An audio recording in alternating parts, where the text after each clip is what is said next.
You're listening to the No Schedule Man podcast with Kevin Bulmer, exploring real stories and lessons learned with a variety of special guests. To learn more about Kevin and to access other episodes of the podcast, please visit noscheduleman.com and connect and contribute at No Schedule Man on Twitter or Instagram and on Facebook, YouTube, and SoundCloud, all /No Schedule Man. Thanks for listening and enjoy the No Schedule Man podcast.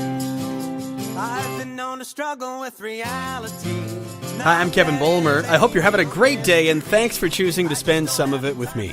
With this podcast, we encourage you to choose hope, embrace change, and be your own superhero, because you do have your own unique abilities, and you're strong and capable enough to have handled everything you've encountered in life so far. That means you're also strong enough to live the rest of your life the way you want to. So I try to help by sharing some of my own experiences, and at the same time, I like introducing you to others who have helpful and empowering experiences to share. And today we've got a great one. Our guest is Sue Curr. Sue is a speaker, empowerment coach, and author who prides herself on being able to inspire others to fear less and live more. She does that by helping them to adopt the practice of forgiveness, gratitude, mindfulness, and positivity as part of their daily lifestyle choices.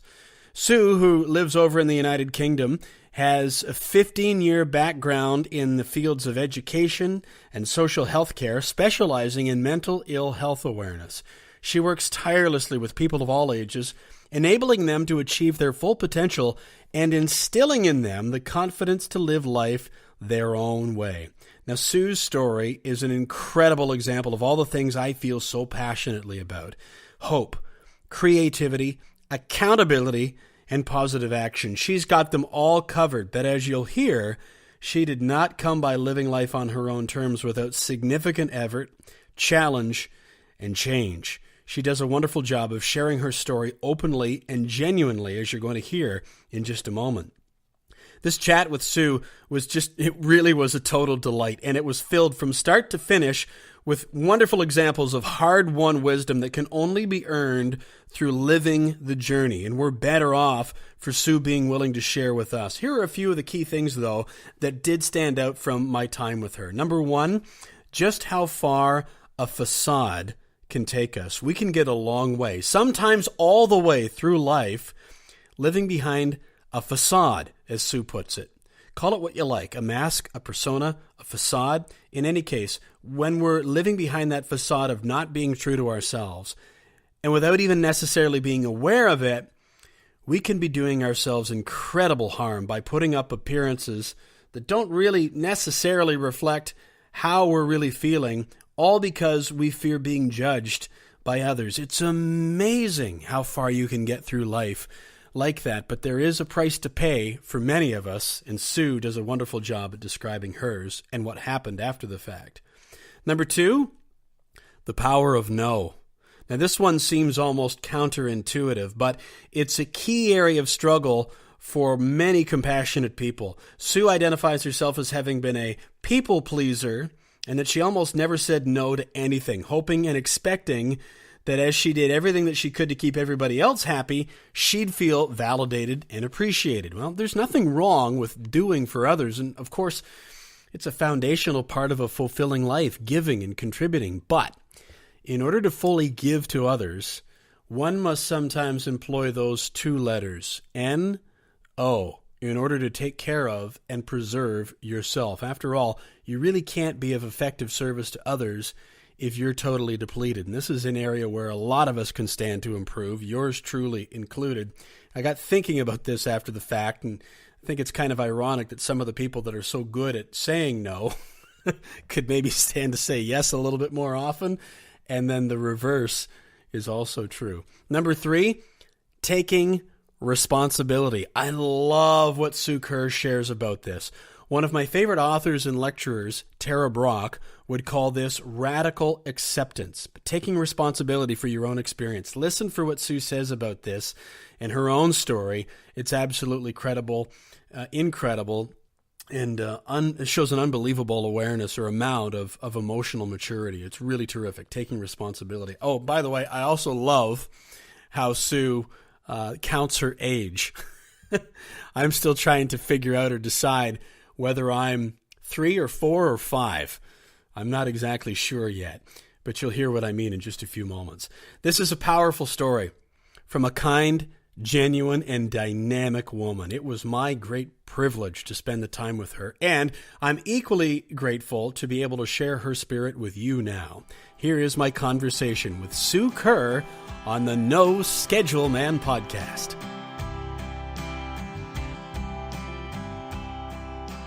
Sue, there's so much of what I've read about you on your website that I really, really like. And one of the things that stood out to me is a question that you ask that says, have you ever wished you had the courage to be who you really are? And I'm wondering if we could start by me asking you, when was the first time that you recall asking yourself that question? I think I would. The best way that I could answer that would be to say that it became a dawning realization that I had never actually ever had asked myself the question. And that point came 4 years ago, just over 4 years ago, when after a historical battle with mental ill health, which had seen me descend into alcoholism, I was admitted to hospital as an emergency with end-stage liver failure and kidneys had gone, etc. And it was only on surviving, when I was sort of reflecting as a near-death experience, as I come to call it, it sort of polarizes you, makes you do, that it suddenly dawned on me that everything that had happened to me previously had been because I had not had the courage to be who I really was, which I'd found myself from childhood hiding behind a very craftily created facade, which was smoke and mirrors. And when I pared it back, when I sat, it took me 6 months to recover, to become well again, in inverted commas. And when you're just sat there not knowing actually if you are going to make it, if you're not, and then you do, it's a blessing and it's a relief. And then at that point, I started to wonder why I never had. Why had I never had the courage to say, do you know what, I actually don't want to do that. I want to do this. I want to be that. And then it dawned on me that it was fear-based, fear of rejection, fear of being judged, fear of not pleasing my responsible adults, shall we say, as a child growing up. And along the line, nothing changed, except the older I got, the more bitter I became, blaming other people for everything that I had, at the point of adulthood, started to do myself. So I really, to answer your question, the first time that I asked myself that question would have been the Christmas of 2012. You know, and I was 52. To put it in chronological terms, and I was speaking the other day, and somebody asked me a question. They didn't like the answer, and I just said, "Give me a break. I'm only 4." And she went, "Pardon?" I said, "I was born. I was born, if you like, when I was 52. Not in an evangelical sense, but that was the day I started to live. The day I took responsibility for my life, and decided that I would have that courage to be who I really am." Was the day that I consider my life to have started properly. So by definition, that makes me 4. So give me a break. I love. Sorry to interrupt, Sue. That's fabulous. I love that. Please continue. Bless. But yeah. So I mean, I use humour. I always have done in my life, and as a child, when. So the listeners can get a flavour of it without labouring the point or going into too much gory detail. My childhood was quite traumatic at the hands of a physically abusive mother. And when I became of an age where I challenged the physicality, that subtly and almost imperceptibly turned to sort of emotional, mental abuse. And I paid my first visit to a GP, a general practitioner, a doctor, as we call them in this country, when I was 18, and that started me on a long treadmill of taking antidepressants. I'm better now, I don't need to take them, and so on. And I all that time was pretending to other people that everything in the garden was rosy, everything was fine. When underneath, I was a bit like, if you can imagine a duck sailing along a pond, and it's there serenely gliding along, and its feet are flying 10 to the dozen under the water. That's how I felt for most of my adult life. But it dawned on me when I came out of hospital after 6 weeks, and it took me another several months to recover. When your doctor tells you that you're not, he would like to think you're going to walk out of a hospital on your own 2 feet, but he doesn't think you're going home. And then you subsequently find out that 24 hours later, had you not gone to your doctors that day, you actually would have been dead. That is what Oprah would call a light bulb moment, and mine was massive. And I actually, in the second he told me that I was going to die, I didn't know how or why, but I knew why I'd got there, obviously, but I didn't know how I was going to change my life if I survived, but I knew I would, and slowly but surely I did. And it started with asking myself that question: why haven't you? And as I said, it came back to fear, and it came back to, and if we pair that right back, and I had to take it really, really far back, and it went obviously into my childhood, and then it hit me like a ton of bricks. Everything that had happened to me up until a point, i.e. around about 15, 16, when you sort of challenge the boundaries as a child, don't you, with your parents, and you're stepping over, you're not a child, but you're not quite yet an adult, and you're stepping over that sort of precipice into adulthood. I continued into adulthood blaming the person that had done me wrong growing up. And in actuality, nothing could be further from the truth, because as children, we're not responsible for the lives that are created for us by our parents, by our carers, by our responsible adults, whatever situation a child finds themselves in. But we are responsible for the life choices we make at the point of being able to take responsibility. And until I grew up, when I was 52, I didn't. I did. I mean, I got married, I've got 3 children, I've got 6 wonderful grandchildren, but in my psyche, in my mind, everything bad that had ever happened to me was my mother's fault. And I have to hold my hands up today and say, actually, no, it wasn't. No, it definitely was not. She never, ever, of all the things that happened, she never, ever took me to a bottle of Chardonnay and made me drink it. She didn't give me the second or the third or the fourth, ever.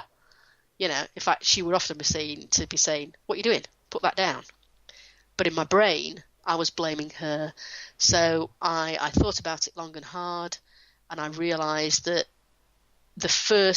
after gratitude, because I was very, very grateful to have survived. I mean, when I said just now that I have 6 grandchildren, at that point I actually had 3. So I wouldn't have actually lived to see the youngest 3, essentially. And I look at them every day now and think, thank you, to whatever your higher power is, thank you, because, these are my reason for being and staying sober these days.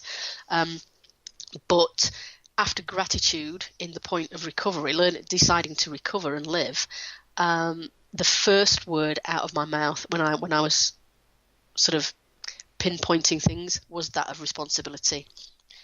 And I realised that I'd had a choice. I'd had a choice all my life, sort of 16 onwards, shall we say. I had a choice. And in those choices came consequences, and the responsibility for those consequences were, and still are, mine. And for me, the process then began because I forgave the woman that I perceived to have done me wrong. She'd sadly passed. She passed away 15 years before that happened, so we never got the chance to address the situation. And at that point, that's my husband was subsequently heard to say, that's the point that I lost you. When your mum passed away and you couldn't do anything about addressing what had gone off, you started to unravel. Because I didn't have a focal point then. I didn't have anybody to blame. And in actual fact, the person I needed to blame, if blame's not even the right word, was myself. Because 16, 17 onwards, it was all my own doing. That's an interesting thing. But when you realize, for me, I say a lot, I finally realized that every time I had a problem, I was there. But it took me a long time to realize that. And talking about that amount of responsibility and acceptance for that, it's almost paradoxical, wouldn't you say, Sue, in that it's also a little bit shattering and overwhelming at the same time as it's incredibly empowering, isn't it? Oh, it absolutely is. I mean, it came as a shock to find myself in a situation that I was, and I actually, even to this day, I try and rationalize it with myself, and I think to myself, why was I shocked? The signs were all there. You know, the blood results for months and months previous, and the bloating, the signs were all there, and I chose not to see it. And it comes down to that word choice, and it's very paradoxical, because the way I explained it to somebody the other day was, in life, everything we do is a choice, and even if we choose not to choose, that in itself is a choice. Yeah. I.e., I chose not to be sober by carrying on drinking, but didn't realise that in doing so, I had actually made that choice anyway. So it's very much a paradox. And I for me, and I guess for lots of people in similar situations, I strived so hard not to be the person that rightly or wrongly I'd come to hate to a point, that in doing so, I made a rod for my own back, because what happened is, as I sort of tumbled into adulthood, I was not going to be a selfish woman. I was not going to be this. I was not going to be that. And what happened as life unfolded for me was, I never said no. I didn't learn the power of no, you know, and because I was always a people pleaser. I'll do that for you. Yeah, let me do that. If I do that, you'll love me. If I do that, you'll like me. Or if I say no, they're going to hate me. And you get so wrapped up in the I'm going to be, you know, a really, really good person, which I consider myself to be, obviously, but we have to find balance. And I think when you're gripped in with mental ill health, and particularly if that's coupled with addiction, you get yourself onto this hamster wheel, you know, and you're running and running and running to try and please everybody, because you can't actually see for yourself that most people, the people who matter, actually love you for what you are anyway, you know. And it's, yeah, we waste so much time. But that said, again, paradoxical, somebody asked me the other day, do you regret anything? And I said, you know what, 4 years ago I would have said hell yes. But now I've had time to sit back, and I've taken my time, and I've given myself that luxury, if you like, and I have to say no. I am truly grateful for every bad decision I ever made, for every bad relationship I've had, the good relationships I've had, the jobs I've loved and left, the jobs I've hated and stayed. Absolutely everything that's ever happened to me, I am grateful for, because it made me ultimately the person who I am today. And I am now, I can sit here before you now, and I can say to you, hand on heart, I am proud of the person that I've become. It's a shame it took me 52 years, but do I regret that? No, because it was meant to be. And I do genuinely believe that. It's, you know, we all get to where we're going eventually. Some of us take far more detours than perhaps is necessary or healthy, as I did. But yeah, no, life itself is a paradox. We often don't help ourselves. Some never take the detours at all, so I can relate completely to what you're talking about, that I've fired those emotional arrows into myself as well, of thinking, gosh, you know, why did it take me so long for some of these lights to go on? But I suppose the flip side of that is that, you know, you're grateful that they went on at all. But and what I'd like to ask you, Sue, and you've touched on some bits and pieces of this. So, for instance, you talked about that you would ask yourself, why didn't I make the decision sooner?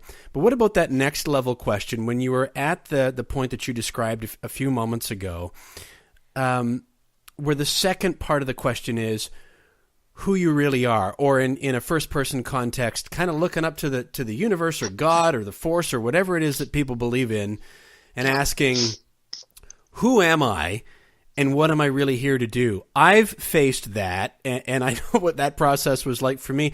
What happened to you when you first started asking that question, and how did some of those answers begin to unfold or not at that time? What was it like? It's sort of the journey that I'm on now, as in within this last 4 years. the process of discovery, if you like, it's a hell of a journey in itself, isn't it? Yeah. And it takes you down avenues that you have to be prepared to go.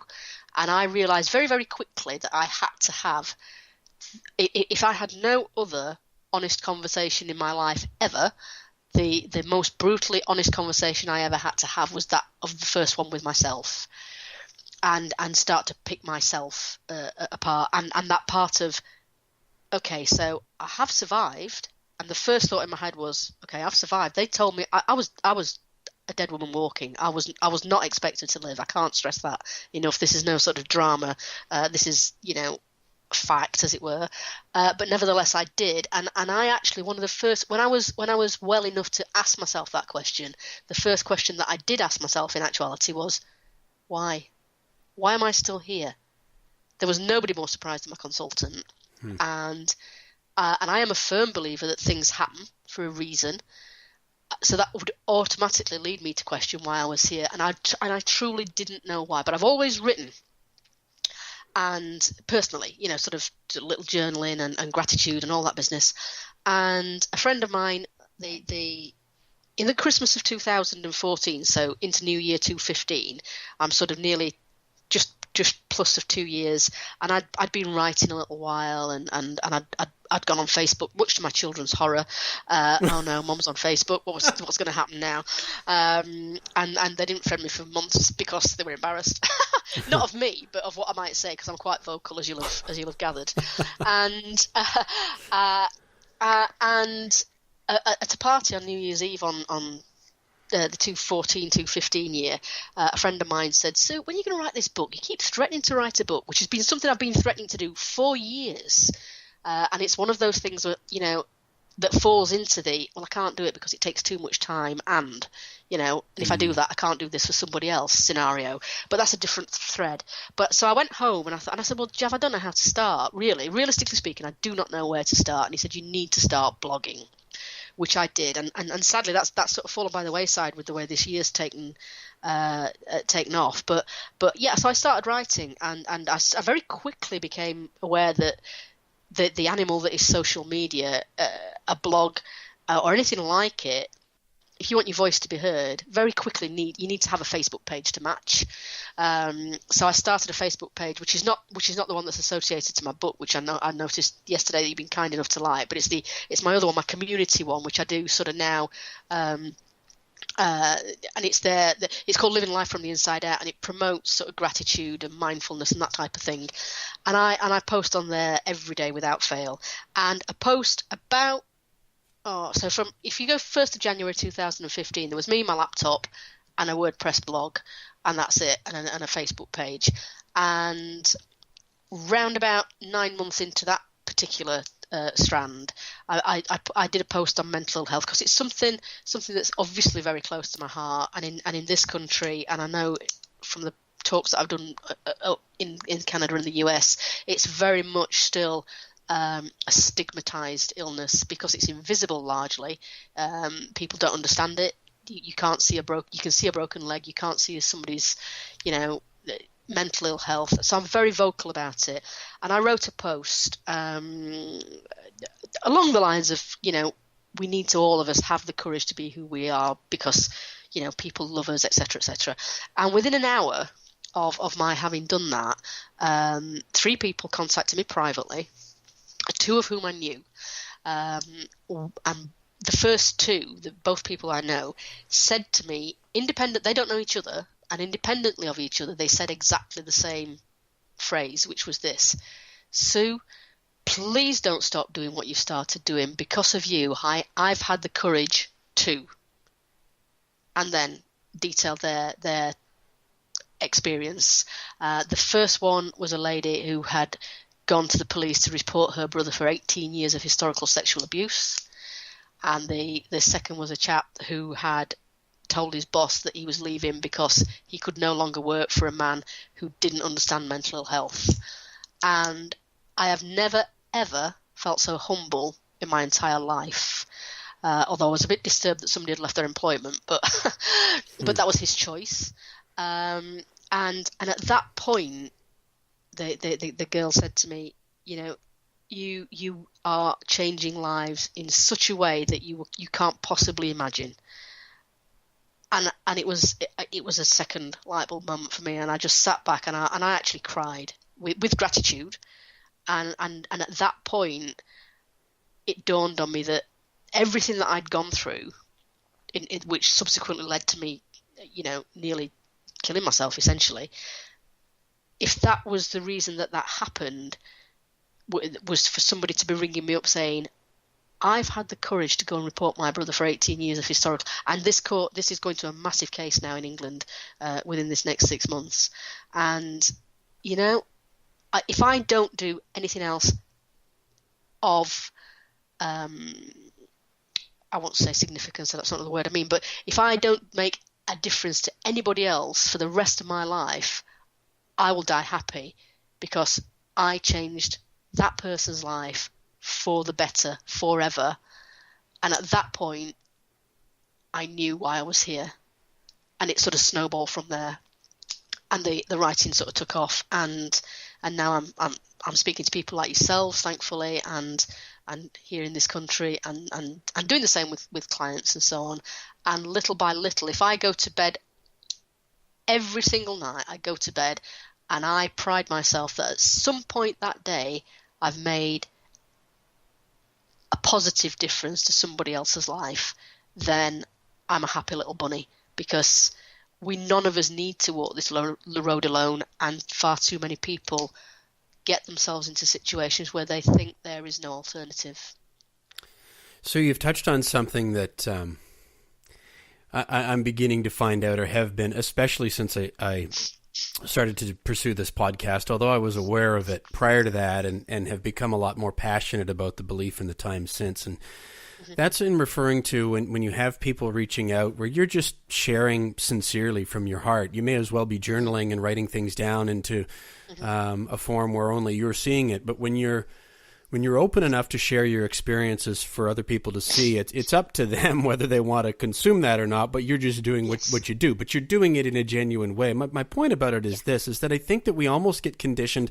Maybe I'll speak for myself. My perception was that we were to look up to or model ourselves after celebrities or athletes or movie stars or any of these kinds of people that we want to perceive as being perfect, which we can never measure up to. Then we start tearing people down when we think that they're imperfect, and yet we continue to judge ourselves all the way along the way because we can't possibly measure up to the picture of who or what we think that we're supposed to be. But then when it comes time when the crash has come, it's for want of a much better term, the everyday people that we just want to have some sort of a connection to. That's where and we kind of lose perspective of, no matter what you're doing, we're all just people, and we all have struggles, and we all have, in the context of your book and whatnot, our own fears. But that one-to-one, that person-to-person connection that's genuine and real, is so much more powerful than, putting somebody up on a pedestal and then, almost subconsciously devaluing yourself by doing that. But here I'm running around in circles a little bit. To draw it back is that it really is powerful, isn't it, when you can just connect with another human being and realize I'm not alone, and it's okay that I'm dealing with this, and there is a way out. Absolutely. I mean, I thought, there's like you said, there's a massive difference between writing things down and then going out there and putting it out there for whoever wants to read it, wants to challenge you on it or anything. And speaking as somebody that had crafted this facade, it was feet thick, the brick wall that I built around myself, because I was so frightened of being judged and not being seen to be anything less than perfect. I don't like to use the word, but I guess that's what I was striving for in my younger days. We all had role models in the media, and you aspire to be them. And then, you know what? During all this process, like yourself, I just suddenly thought, do you know what? They're human. And this facade, they're going to look just as rough of a morning if they've had, one too many JDs the night before as you or I, and things like that. But the public at large don't see it, and that in and of itself, for me, explains a lot why celebrities, particularly the younger ones these days, get themselves into so much trouble, because they're striving for that almost impossible. And I'm at great pains to remind people these days that, I think it was Picasso that said, we were born to be real, not perfect. Well, and for me, that's the crux of the matter. I tell my clients and my family, my kids particularly, you are perfect, just being your perfectly imperfect self. Because we are none of us, not one person on this planet is perfect. And let's face it, if you considered yourself to be, or if I considered myself to be, our perception of perfection is different anyway. It's you're chasing a holy grail that is almost impossible to achieve. Because if I think to myself, right, okay, so I mean, if people listening to this could see me as I was 6 years ago, they wouldn't recognize me. My own family have walked past me in the street, people I've not seen for a while. I keep meaning to work out what it is in pounds, because I know you guys over there do pounds, not stones, but in Brit terms, I am 6.5 stone lighter, and a stone is 14 pounds. So I'm well over 100 pounds lighter than I was 5 or 6 years ago. And at that point, I was on 17 different prescription meds a day, totaling 44 different tablets. And these days, I take nothing other than vitamins. And I'm less. I'm roughly around about 100 pounds instead of 200 and some pounds. And my life's changed.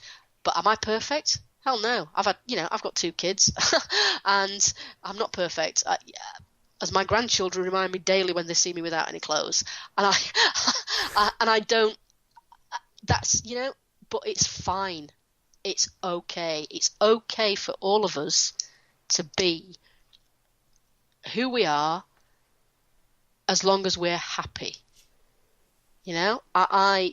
I was party to a conversation the other day, and I was quite shocked, and the subject of the conversation was another person that wasn't around, so they weren't even there to defend themselves, and the topic was, between 2 other people, not myself, I hasten to add, was how much weight this person should lose. She should, but just look at the state of her. Not once did they comment on how possibly it could impact on her health or her children or anything like that. It was a purely cosmetic observation. And I just said that I think that's unjust and it's unfair in the extreme, because you don't know what that person's going through. We are all fighting battles that nobody else knows anything about, and instead of judging, why not try thinking or listening, or both? Because there is a reason. Even if she is not aware of it, there will be a reason why, assuming it's not a medical condition, there will be a reason why she is presenting like that. So I'm very mindful these days to encourage people not to judge, because there is not one person on this planet who is perfect, which is how it should be. I personally don't believe we were created in whatever fashion. We were not created to be perfect, because if we were, we would all be identical, because that would be the only way to use it as a yardstick. I'm interested in my humble opinion. No, I couldn't agree with you more. And one of the key things that has been illuminating for me in the last, I would say even the last year or so, Sue, is to find out that it's the embracing of imperfection and seeking it. Go out there and make mistakes, create, share. That the only way that the process works to get better and to improve and to sharpen the saw or the skills or whatever it might be, is to be willing to get it wrong. When you start, absolutely, when you start walking, or you start trying to ride, you're going to stumble and fall, I guess is my point, whenever you're taking the first steps toward anything. And if you're always moving forward, that means that you're always trying to evolve and develop, which means that you're always treading new territory that you can't. If you're perfect at anything, then I would suggest you're sitting back and you're not challenging yourself enough, and you're not going into that zone of who am I really, which why I took you back there is you've alluded to in some of the stuff that you've said, Sue, about, and that I said, of who and what we look up to. And I've come to believe that most people don't really know who they are or what they're here to do, because it never even occurs to them to ask. For you, it was into your 50s. For me, it was into my late 30s, early 40s, and you realize, wait a second, I'm following around and trying to mimic and chase other people that don't know where they're going either, because they're doing the same thing as I am. So that's what makes me so fascinated about anybody that has that reckoning, that they come to and say, gosh, this isn't the life that I want to live.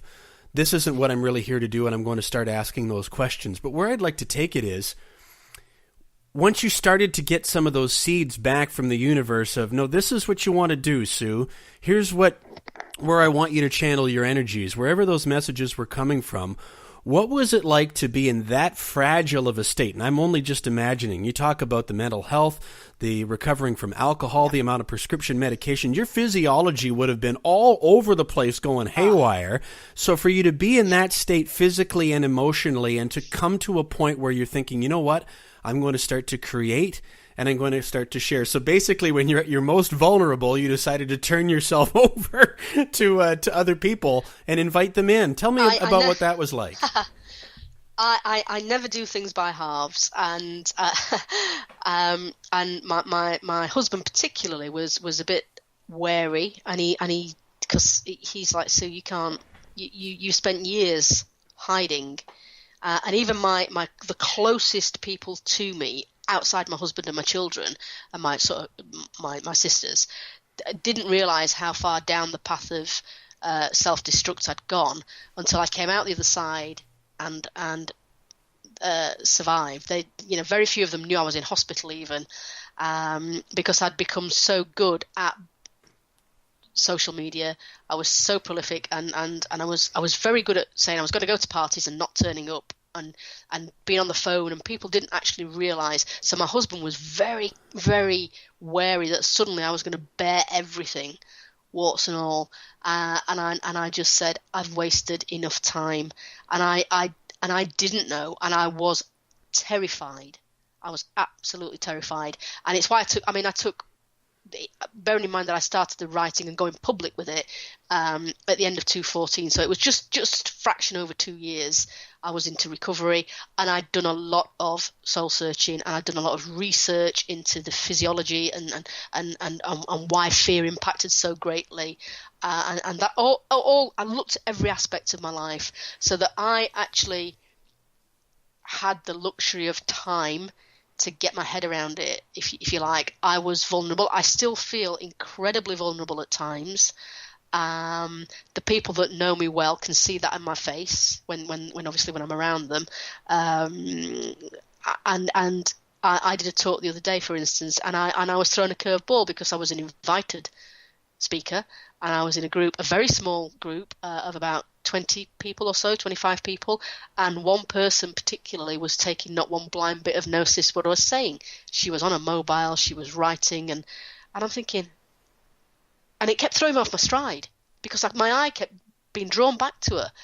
And I managed, and I got through it, and I did everything, but I went home feeling really deflated, and I had to, and whereas previously I would have just gone home, cried, and thought, oh, that was a disaster, and hit the bottle. By the time I'd driven home, I'd had time to assimilate it, and yes, I felt incredibly vulnerable because one person was giving out the body language and the signals that she didn't care. She'd probably been made to go there for all I know, and genuinely was not interested in a word I had to say. But I know that I was on the right track because afterwards feedback, people come and talk to you, and everything was fine. But I couldn't get rid of that niggle. So even now, two years on from starting this leg of my 4 years journey, even now that vulnerability comes back to bite me from time to time. But I now know that what other people think about me is actually none of my business. Mm-hmm. And especially in a situation like that, whereas whilst although I was invited, she had probably been told to come. She patently wasn't there because she wanted to be, and I can sign that off now, if you like, in my head. Because I don't. That's fine. that's not an insult to me. I don't need to be paranoid because, paranoia is a horrible, horrible thing. I don't know, in terms of your own journey, is that been one of your previous bedfellows, for want of a better expression? Being prone to paranoia? I guess it depends on how you would describe paranoia, but certainly I would say yes. I mean, in my own form, was always afraid of looking like a failure, or the imperfections, or all of the things that you've touched on so eloquently, all applied to me too. So, yeah, I think, and as human beings, we are very, very vulnerable. And I think, to get back to your point of the vulnerability, having made the decision to be open, what I actually did was still a little bit along the way of self-preservation and eke it out a little bit of time over the first 12 months. So when I got to I've just celebrated my 4th year of being sober on the 26th of September last, which I think I told you. But last year, I suddenly thought, okay, so how am I going to mark this?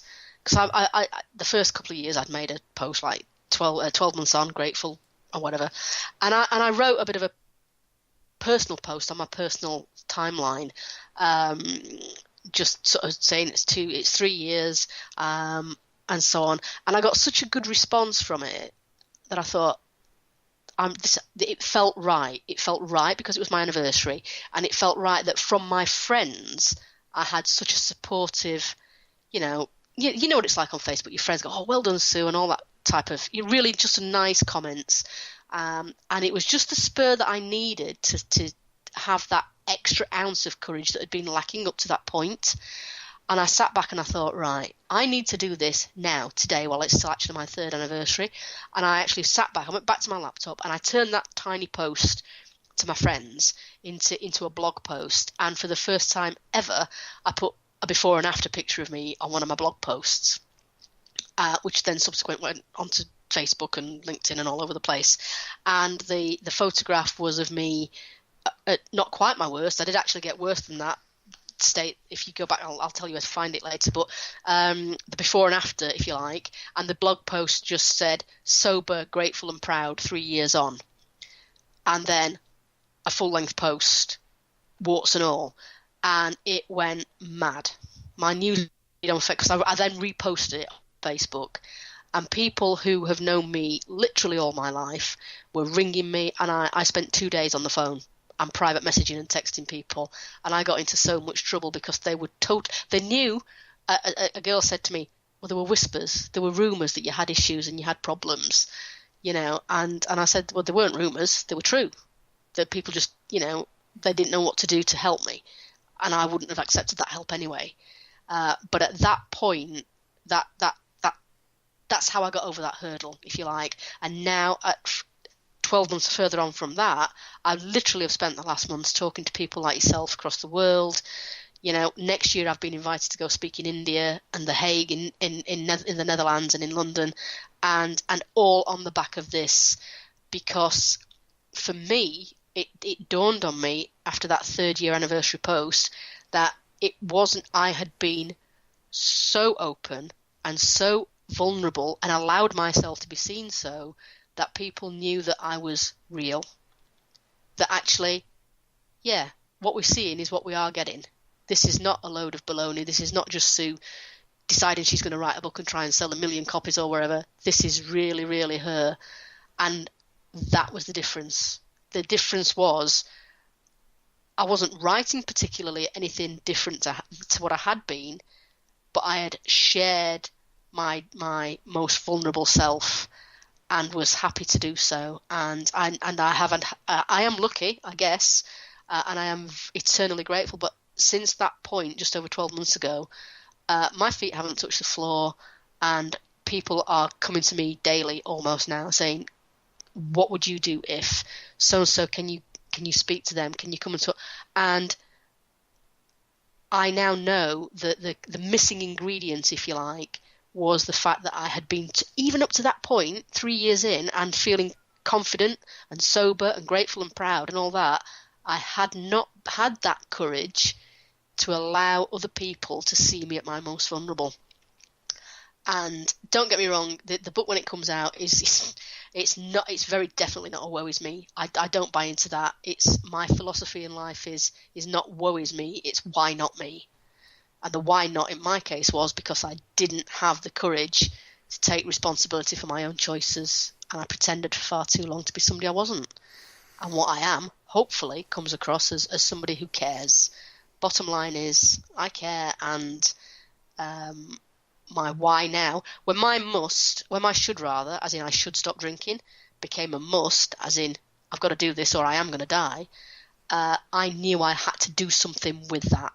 I hadn't gone through all that pain and anger and frustration and mental trauma just to waste it, and in doing so, it brings me talking to lovely people like yourself today. Well, it's my great pleasure, and I'm looking forward to talking about the book. I'd like to talk more about it specifically and about the process behind it, but to set the stage and to give us some context for that. Sue, can you take me back again before the Christmas of 2012, that focal point that you've described so well? Can you give me a bit of an idea of what the rest of your life looked like in the time before that? For instance, what were some of the career paths that you had taken, and some of the other things that were going on in your life, maybe up to that point? Up to being admitted to hospital, do you mean? Yeah, like what kind of work were you doing at that stage of your life? Well, my background, I mean, when I left school, I had a place to go to drama school in England. And for various reasons, all tied up in family financials at that time, because I come from a normal working class background and just sort of non-career parents, if you like. No sort of they would murder me if they were here to do so, but they were professionals in their own right, but they weren't lawyers or accountants or anything like that. So it was just a normal working class family background, and finances got in the way, and I couldn't go. So I sort of fell into retail, and I spent 25 years selling. And bizarrely, I left that literally on the spur of the moment when I was confronted by a lady who was chasing an order, and she'd spent something like 15,000 British pounds on some furniture, because by that time I was running my own consultancy, and she wanted her furniture, and it wasn't even made. Long story short, I suddenly looked at her and I thought, there's got to be more to life than this. So that was my first pivotal moment, if you like, in terms of careers, and I handed my notice in and left immediately, and I took 4 months off. And my son is dyslexic, and he'd struggled with engaging in schools, so I took a career complete turnaround, and I moved into education, and I trained with the British Dyslexia Association to teach people how to learn, and then spent about 12 years mentoring students with special educational needs, largely based around mental health.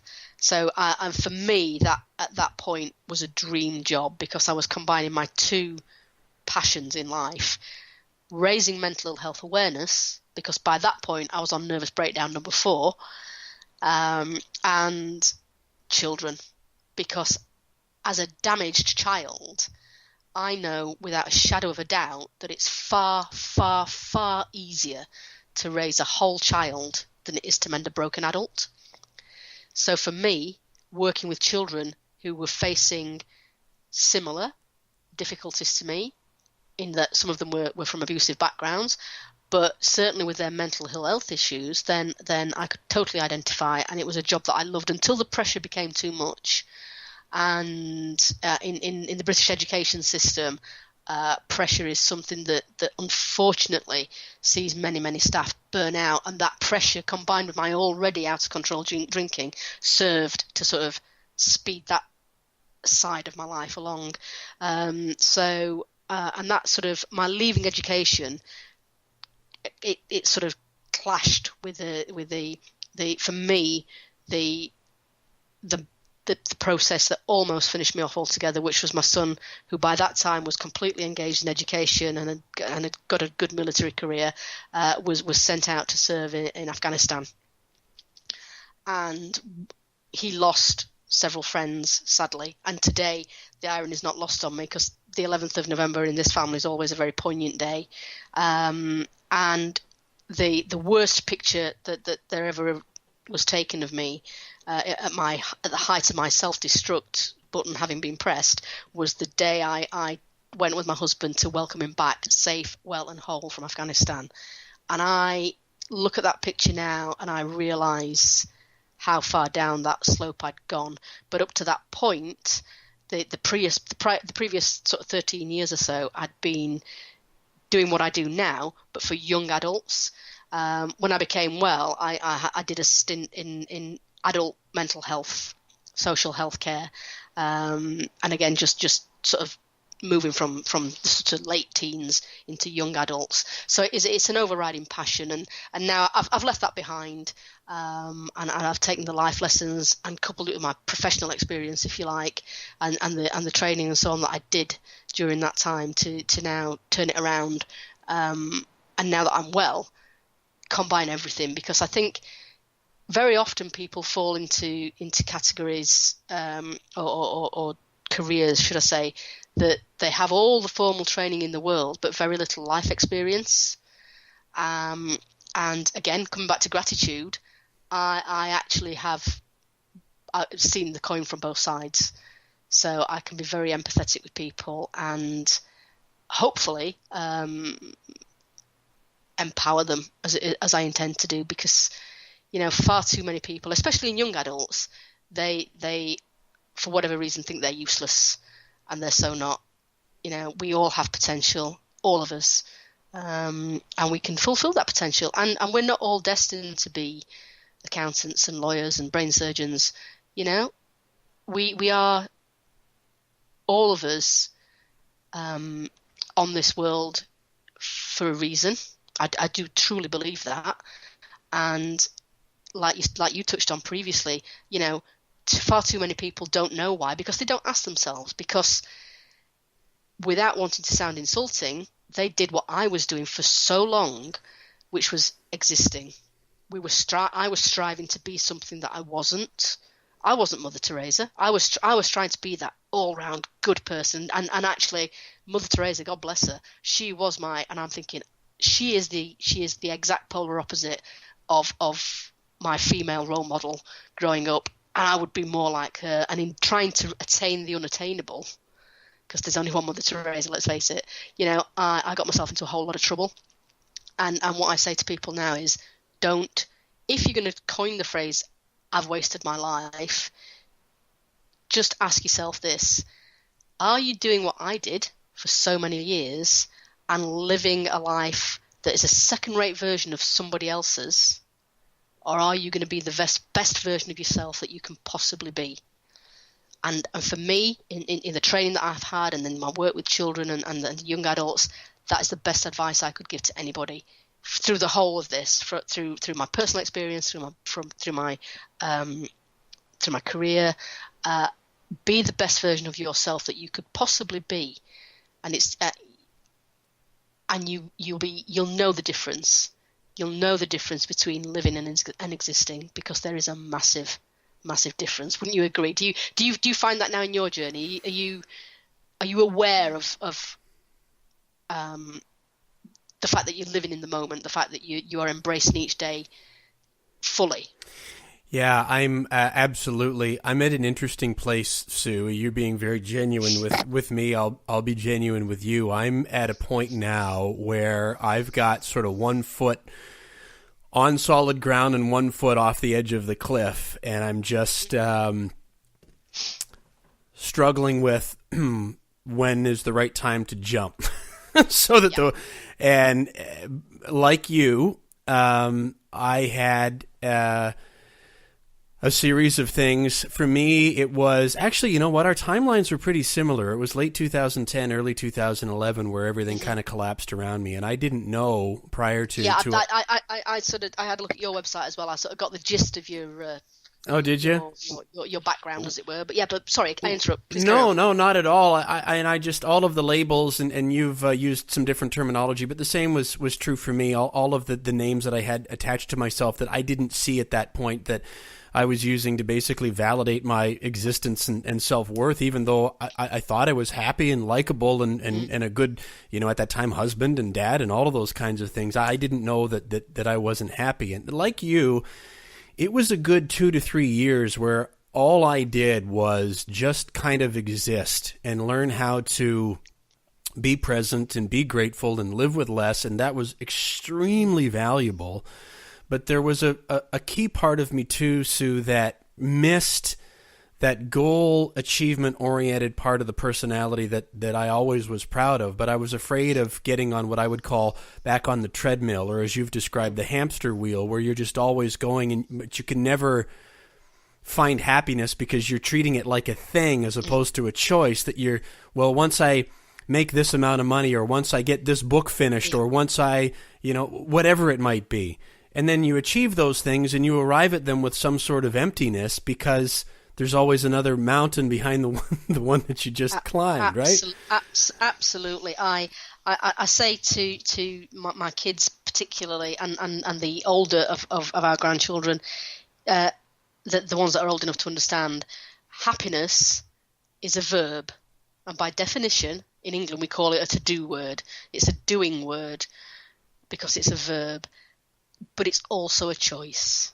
And I, like you, didn't get that for so long, and if you're anything like I was, you were so badly affected adversely by things that upset you that for me, I had a bad day at the office. If I had a bad day in school, then I would go home and I'd hit that bottle as I walked through the door, and I wouldn't stop until it was empty, because I was self-medicating. I was hiding from the fact that, the trauma that was unfolding around me, and I didn't understand that even in the midst of all that, I could have chosen to view it differently. And for from a gratitude point of view, that for me is one of the defining moments. So I totally understand what you're saying. It's not easy. Somebody said to me the other day, "Don't talk silly. You can't choose to be happy." And I said, "Why? We're born like that. Children are just happy because they are accepting. They might cry, they fall down, they hurt themselves, they cry. They know instinctively, the fortunate ones. Obviously, there are people all over the world that would say to me, no, children in this camp and that camp. But in general terms, a child cries, it's going to get comforted, it's going to get loved, fed, washed, and they have no reason to question their happiness. And it's only as we grow that, again, do you not think that advertising is a nightmare? You see sun-bronzed people with perfect size zero bodies or muscular abs, and they're all perfect to look at, living a lifestyle of an advert, and people strive unrealistically to get that because that's what advertising makes you do.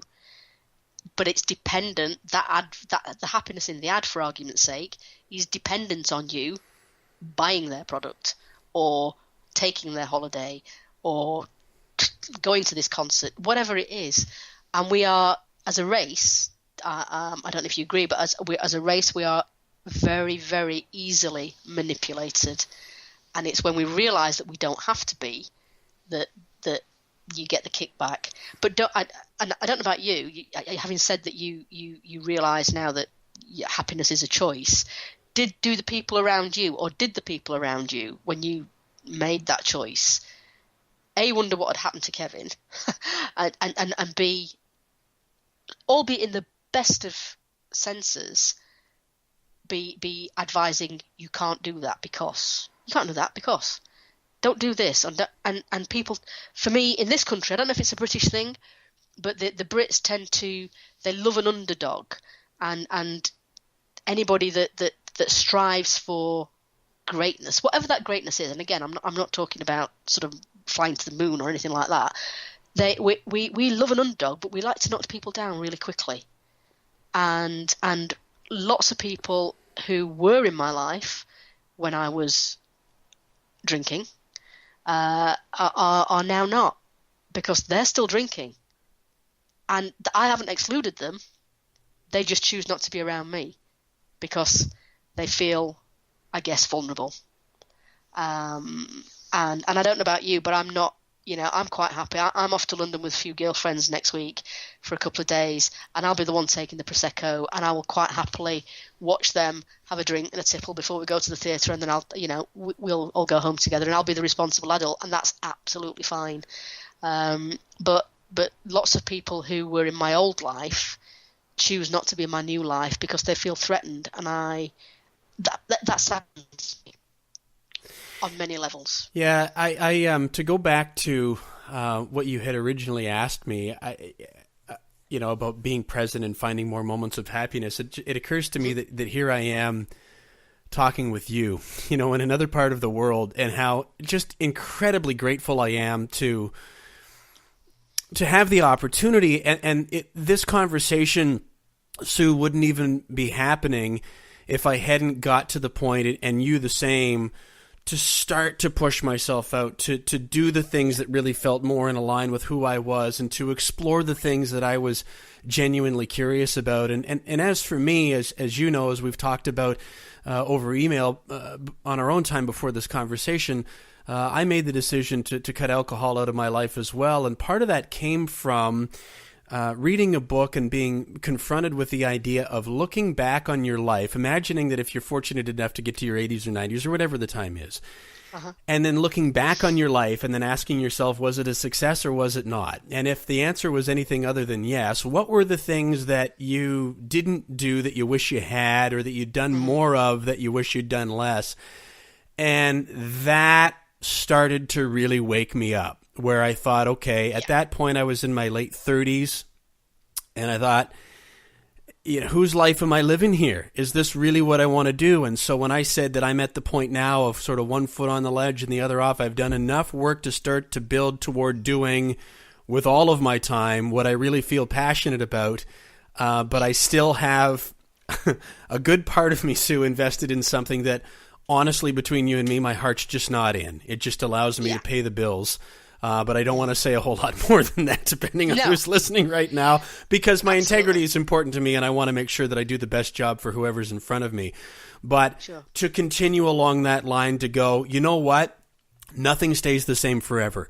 This idea of live like you were dying is not a cliche or just a song. None of us are going to be here forever. Your time is going to run out. You don't know when. Now use that to your advantage.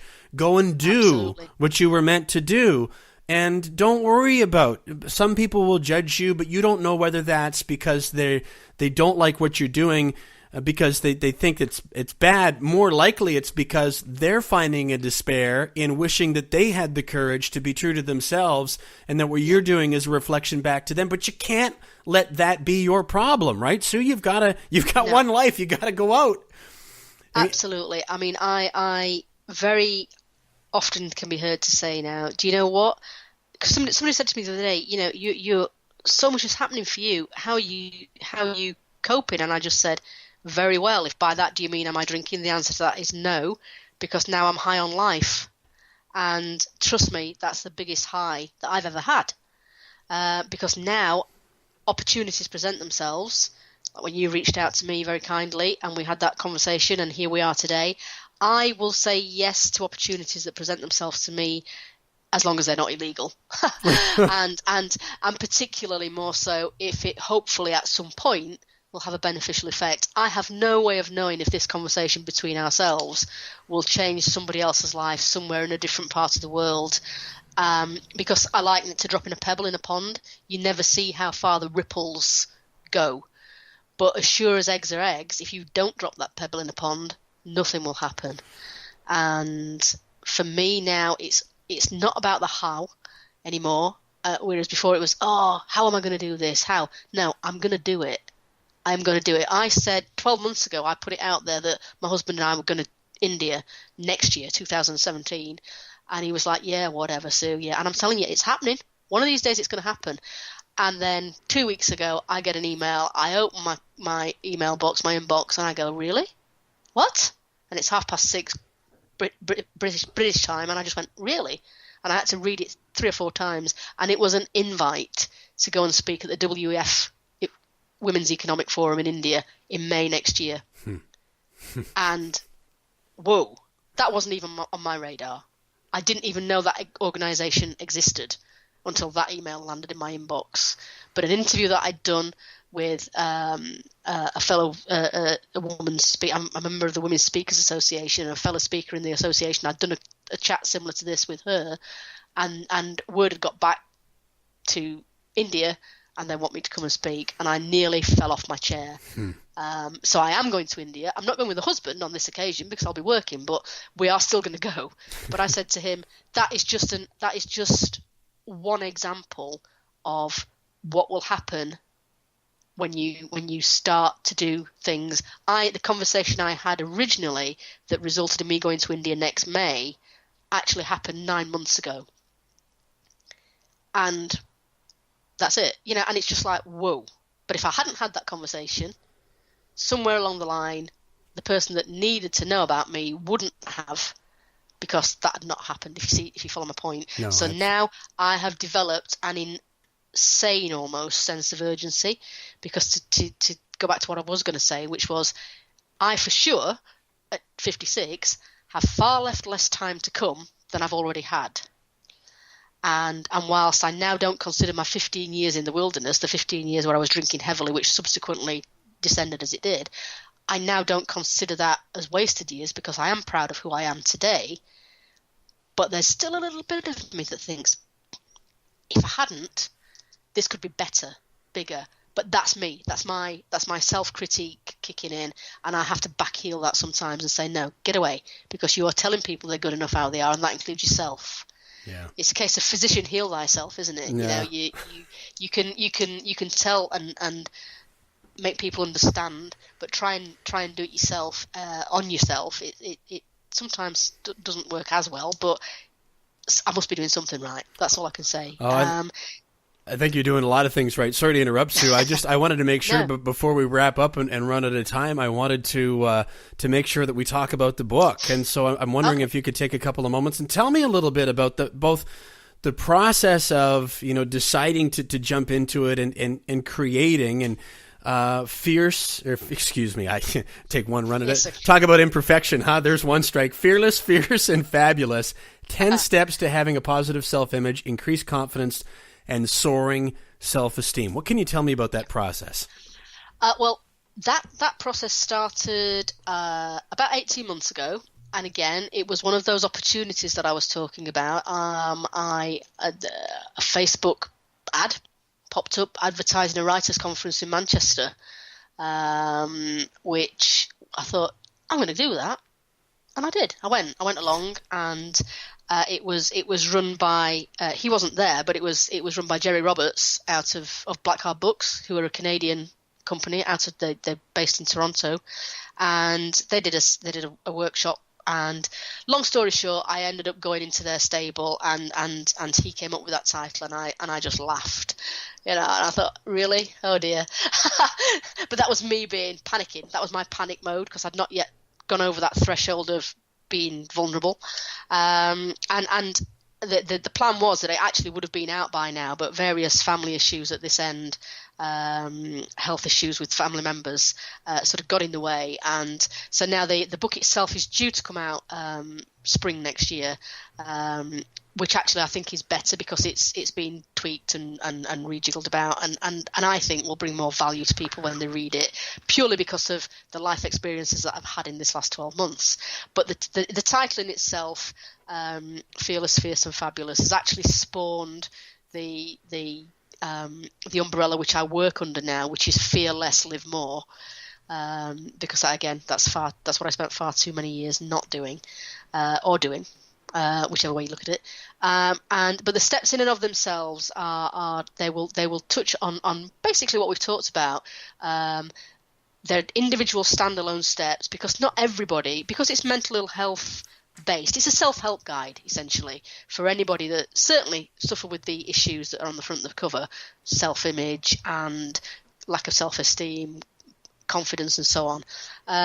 But it's not a novel. It's not an autobiography. It's very much a self-help.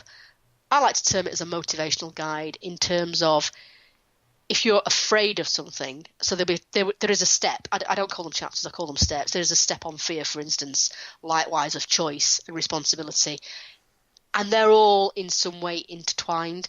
But as you know, if somebody has a problem with being afraid, they need to know why. That's the go-to chapter for them. So it's very much a motivational pointer, if you like. I term it as a I think in my media kit it's described as an empowering framework of strategies, which essentially I think is a pretty good descriptor. So because many of us, even the most confident of people, have points of crisis, and it's when we let those points of crisis snowball to make a bigger crisis point, etc., that we get into trouble. So the book will come out hopefully. I think it's April next year, and to do what it says on the tin, because the Black Card books like us to have a likes their authors to we don't have to, but I choose to have a chosen charity of choice to benefit from the proceeds of it. So for the lifetime of this particular book, my chosen charity of choice will be the charity. There's a charity, a mental health charity in the UK called Mind, MIND, all in capitals, and it's known as the Mental Health Awareness Charity. So I've pledged my time and a certain amount of proceeds from the sales of the book to them, and I've just this last week signed to do a tandem skydive jump for them in April next year, and largely because it's Mind and it's a cause very, very close to my heart, but also because I'm proving to people that it is possible to overcome your fears, and my one remaining fear is that of heights. So I've given myself 6 months now to do it, as it were, but I've signed on the dotted line, and the Just Giving page will be going up in a week or two, and I'm going to look a right pudding if I step down now. So I've put myself in a position whereby I've got to do it. That said, I am also now comfortable enough in my own skin to know that if I get up in that aeroplane and I stand at the door of that plane and I refuse to go, then I will be honest and open enough to say I couldn't do it, because I am not perfect, and people, especially people that are going to be buying the book and or listening to programs like this, they need to know that I am actually real, and there will be none of this, oh, Sue did this, Sue did that, if she didn't. If I get 12,000 feet or however far it is up they're going to take me, and I bottle it and I don't do it, everybody will know, and I'll end up with egg on my face, but I'll be comfortable in that because I do now have that courage. And the book essentially, in a nutshell, hopefully for anybody that reads it, will have that same impact on them. That's my hope. Well, I've made a note. Maybe we can circle back in the spring, and now that you've had a chance to tell more of your story, to talk a little bit more specifically about that, and maybe even depending on how that event goes, you may or may not wish to describe that. But the end of April, that's when my birthday is, and I've got to spend some time and think about whether I'll be turning 3 or 4 or 5. I have to think about where my start was to take us back to where we started, Sue. I really love that. But I wish you all the best of success. I'd like to make a prediction as well, like you telling your husband about going to India. Sooner or later, there's going to come a time you and I are going to be at the same conference. And if that doesn't happen, you're going to cycle through Ontario, Canada, or I'm going to come through the UK, and we'll get a chance to say hello in person by just following our own paths. I hope and expect that that's in both of our futures. But until then, thank you so much for spending this time, Sue. It's just been absolutely fabulous that you've shared with anyone that takes the time to hear this conversation. Thank you so much. Thank you so much for having me. And just to reiterate what I said right at the very beginning, it is. I honestly, genuinely mean this. It's a pleasure and a privilege to share my journey, if you like, with someone that not only understands and can empathise, but is also willing to share that on and be sharing of himself. Because out there, between us, who knows? We hopefully will be impacting on people's lives in ways that we don't understand or know. But for me, I take solace in that fact. So I would love to say sincerely, yes, I really hope that we do catch up at some point, and our paths will for sure cross. I feel confident of that. But also, thank you so much for giving me this opportunity, and it's very, very, very much appreciated.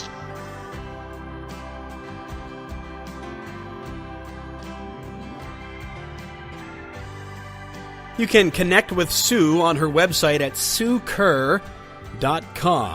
Her last name starts with a C and has 2 R's at the end. So the full, I'll spell this out for you, SUECURR.com, suecurr.com. On Facebook, there are a couple of different pages. Her Facebook community is facebook.com/SueCurr Living Life from the Inside Out.